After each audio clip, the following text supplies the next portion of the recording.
Growth doesn't come from hope, it actually comes from clarity. And part of that clarity comes from realizing that a good chunk of the revenue that you had last year, you're not getting back again.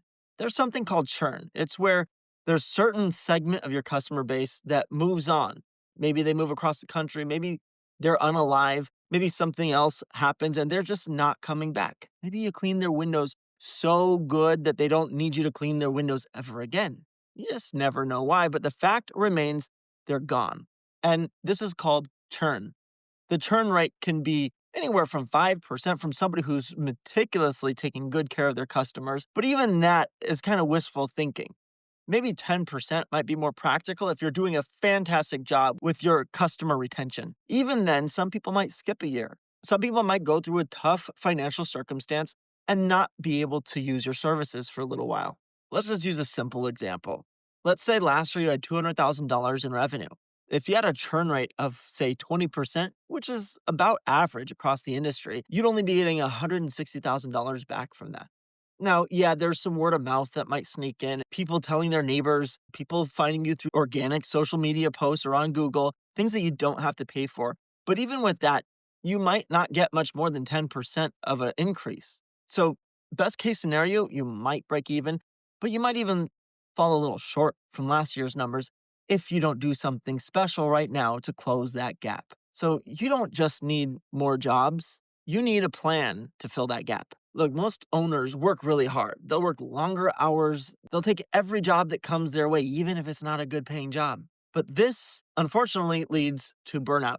And we don't want that to be you. It's simply not sustainable for anyone. Good growth comes from better decisions, not harder days. And that brings us to Jobber. Jobber is the sponsor of this video, and there is no better way to make smart decisions than tracking your numbers holistically and realistically. If you don't already have a CRM, then give Jobber a try. There is a link in the description, so if you want to save 20% on your first few months, go ahead and give it a go.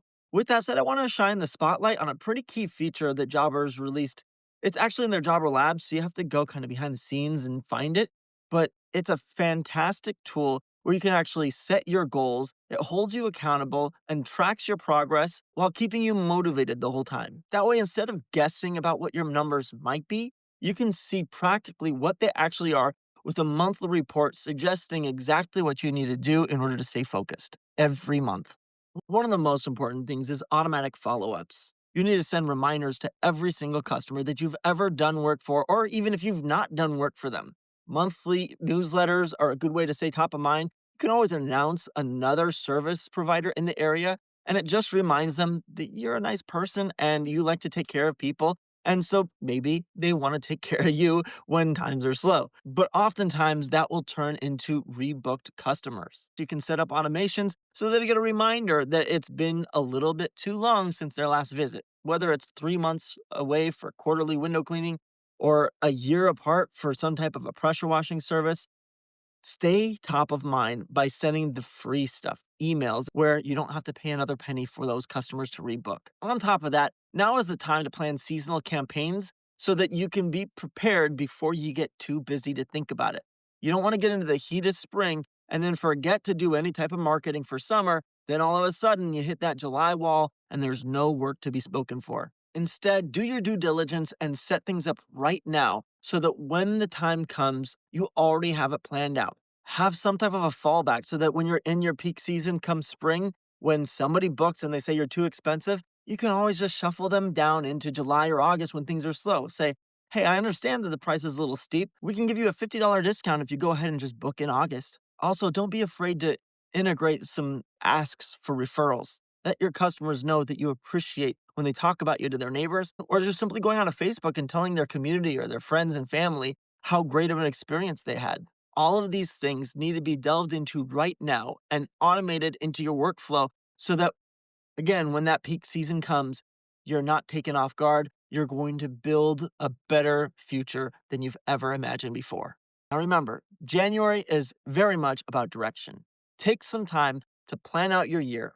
Think about what you're going to do in each different season. The more preparation you do right now, the bigger your year can be.